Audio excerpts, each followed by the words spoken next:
Hello students. In the fifth semester of electrical engineering, we are going to study a subject elements of industrial automation. This is an elective subject. Now, why this subject is added in the curriculum of third year electrical engineering students that we are going to discuss here. So what is the rationale behind including this subject in your curriculum? This course aims to equip students with the vital component of automation such as motor control circuit, typical input-output devices, programmable logic controller, commonly known as PLC, distributed control system, known as DCS, supervisory control and data acquisition, called as SCADA, and human machine interface, that is the HMI.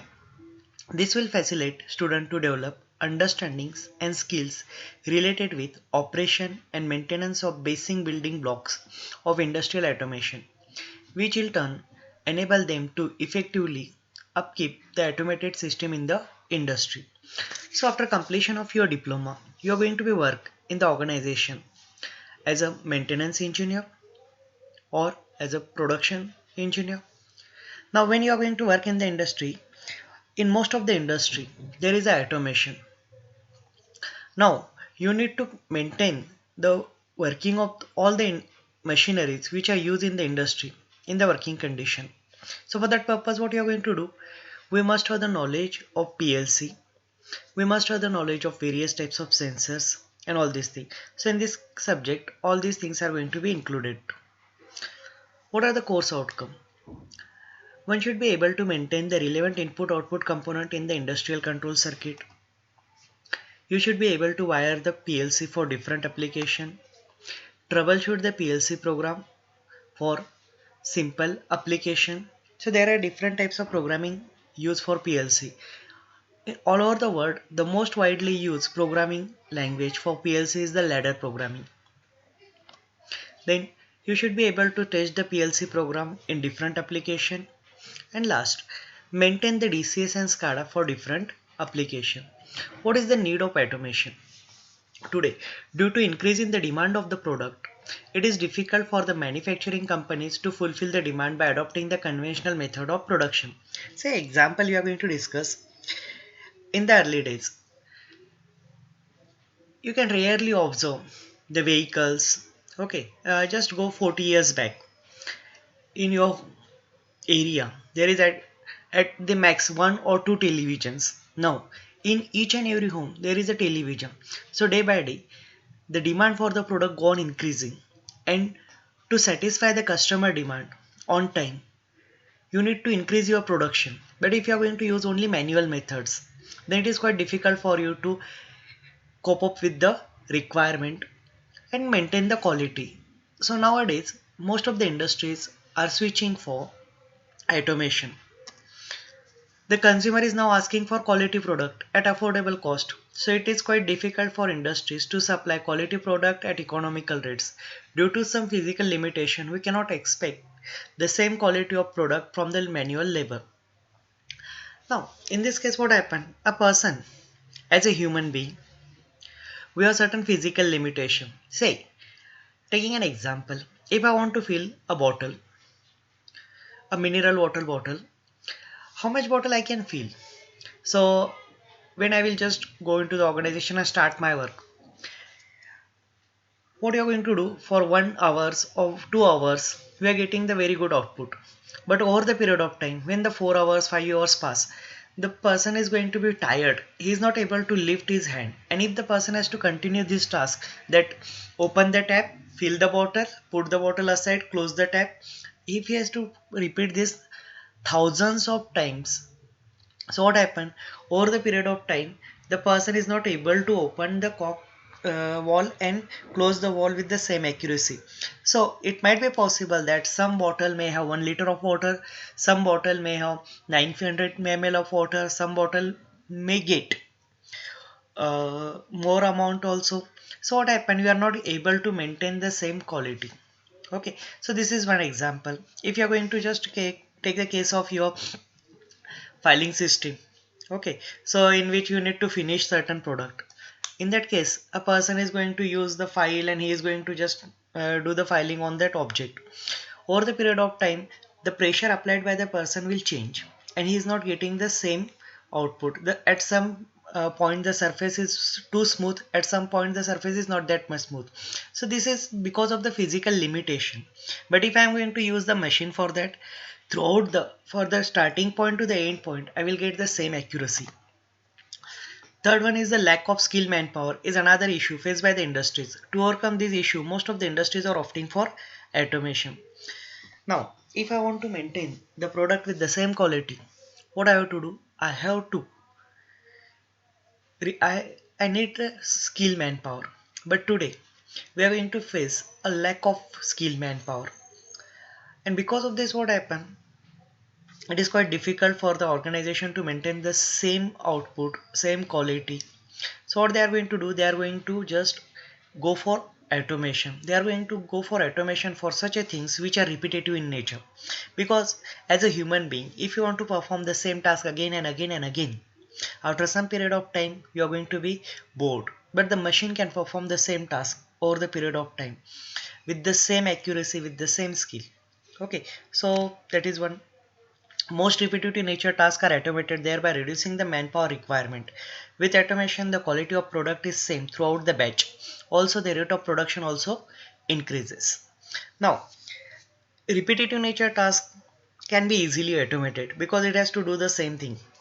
Okay, and a person is going to be easily bored with that. So you can easily automate those tasks. Now, with automation, the quality of product is same throughout, as we already discussed. When a machine is working, the machine does not get tired. Machine does not have emotions. So what happened? The quality of product is same throughout. Normally what happened? A person in the morning, he is very fresh. So at that time, whatever the product he is going to prepare or make, is of good quality. But suddenly, sometime after some time, when it is going to tired, he is not able to produce the product with the same accuracy. Sometimes what happens? Your emotion also affect your productivity. Sometimes the person is going to be confused or something. At that time, the quality of the product manufactured by the person also get affected. But as machine does not have such type of things, so machine can produce the same quality product throughout. Also, the rate of production will increases. If you are going to take the example of just bottle filling, a person can fill at the max 100 bottles per minute at the max. Okay, it is quite difficult for the person to fill the 100 bottle per minute, but you are going to. But if you are going to consider the case of Coca-Cola or this those cold drink manufacturing company, their production rate is nearly 800 to 2400 bottles per minute. 800 bottles per minute, and they will fill 2400 cans per minute. So this is the increase in the production rate. So to satisfy the demand, definitely the organization has to go for the automation. As automation has certain benefits. Now, each coin has two sided. So automation has certain benefit as well as disadvantages. So we're going to first discuss the benefit of automation. Automation increases the production rate. The number of products manufactured in per unit time go on increasing. It will increase the productivity also. Efficient use of material. The wastage is minimum when you are going to go for the automation. Better product quality. The quality of the product is superior or the quality of the product is same throughout the batch. What is the first product is same quality, the last product is going to be produced over here. Improved safety. Safety is also going on increasing in this case. Shorter work hour for the laborers. Reduce factory lead time. These are certain things. Now, as we have discussed, there are certain disadvantages also. So one problem is that the employment maybe decreases. But remember over here, the employment is decreases for those persons who does not have skill. But if you have the skill, then definitely your employment will increases. Now, what are the skills required in industry 4.0 scenario or in the current world? Now, if you are going to discuss, if you have the knowledge of PLC, if you have the knowledge of various sensor, if you have the knowledge of automation, then definitely there are wide scope for you. So, on one side, there is a unemployment, but at the same time, has a huge employment opportunity. You can start your own business also in this case. Now we're going to discuss what are the components which are required for the automation. So if you're going to see in any industry, there are two things. One is input and second one is the output. Input is going to be converted into output by certain processing. Okay, so there are three things: input, then certain some sort of process is going to be happen over there, and then we'll get the output. Okay, so we are going to discuss one example. As in the Kopargaon, you are familiar with the sugar factory. What is the input at sugar factory? Sugarcane. What is the output of that sugar factory? That is sugar cubes or sugar. Now, how the sugar cane is converted into the sugar, that we are going to discuss over here. So initially what happened, you are going to just procure the sugar cane, then you are going to just lift the sugar cane with the help of crane. Okay, then you are going to transport by using conveyor belt. Then you are going to chop that sugar cane, then you are going to crush that, we are going to extract the juice. After extracting the juice, we are going to filter it, then you are going to heat it. Okay, and then you are going to just rotate it in the centrifugal machine, and then after over the period of time, that will form the sugar cube. So this is in between from your sugar cane to the final product sugar cube. What is in between, that is called as the process. Okay, so for that purpose I required certain input devices. If I want to just carry the sugar cane, because you are not going to carry one or two sugar cane, you are going to carry the thousands of tons of sugar cane from one location to another location, so definitely it requires certain devices. So if I want to just empty the car, or if I want to empty the truck or tractor trolley, it is not possible manually to just empty it. So what you are going to do, we are going to use the cranes. So with the help of this crane, I am going to lift the sugarcane. Then we are going to use the conveyor belt, which will carry the sugarcane from one location to another location. So definitely what they uses the motors. Now for operating those motor, we require the input devices. What are the input devices that we are going to discuss? So the most commonly used input devices is the push button. Okay, so there are different types of push button available in the market. So in industry, most commonly used the push buttons are push and release type.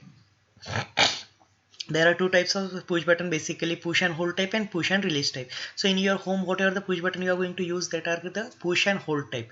Say if I want to switch on the fan, I'm going to press the button. Okay, so the button remains in the on state, that is called as the push and hold types, unless and until you are going to put in the off state.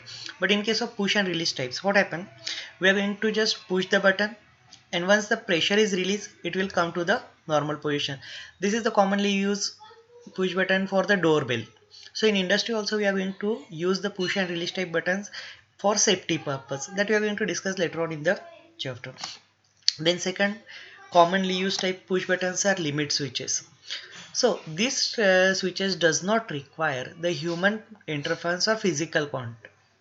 Okay, when these limit switches are operated because of the mechanical movement of the rotating moving parts. Okay, some machine is running or something. Say for example, if you have visited certain shopping malls, at that time what happen, when you just approaches one particular shop, the door will automatically open. How the door will open? So it will sense that there may be an infrared sensor or proximity sensor that will sense the presence of the person, and the door will, it will give the command to the motor will start. The door will open to certain extent. Okay, and then it is stopped. So how it will come to know that it has to open to this extent? So they were going to place the limit switch over there. Thus limit will switch will tell the or disconnect the circuit when the door movement will pushes the roller. So in the limit switch there is a roller or a moving contact. So this moving contact going to be pressed, and there are NO and NC contact. These are contacts are going to be open and close. NO contact is going to be closed and NC contact is going to be open, that thereby energizing or de-energizing the remaining circuit. Then most commonly used is the selector switch. So this is similar to your regulator. In your home you are the regulator. With the help of regulator, we can select the different speed of the fan. In the same manner, we can select the different applications. So I want to rotate the motor sometimes in forward direction, reverse direction at variable speed. So that can be selected with the help of selector switch. Then the most commonly used is the pressure switch. So this is going to be activated at certain pressure. When the pressure goes at beyond certain limit, we can set that, and after that it is going to be disconnect the circuit or connect the circuit. So this pressure switch is commonly used. Then proximity sensor. So if you want to detect certain object without making a physical contact, then you have to use the proximity sensor. Limit switch will operate when there is a physical contact. Proximity sensor will operate, or proximity switch will operate when without physical contact. It will detect the presence or absence of the object without making a physical contact to the object. So these are some commonly used input devices. One commonly used input device is also temperature sensor, which will sense the temperature. In your refrigerator also they are going to use the temperature sensor. In industry also they are going to use the temperature sensor. When the temperature goes beyond certain limit, the system will start or stop. Now what are the output devices? So the most commonly used output device is the relay. Now what is a relay? Basically relay is used for the isolation, electrical isolation between two parts, or you can operate the high voltage equipments from the low voltage supply. The input to the relay may be 5 volt DC, 3 volt DC, 6 volt DC, 9 volt DC, 12 volt DC or 24 volt DC. Okay, so this is given to the coil. So in the relay there is a coil. So we are going to connect the input to the coil. Now when the coil get energized, when this input is get activated, so basically we are going to use certain type of sensor as input to the relay coil.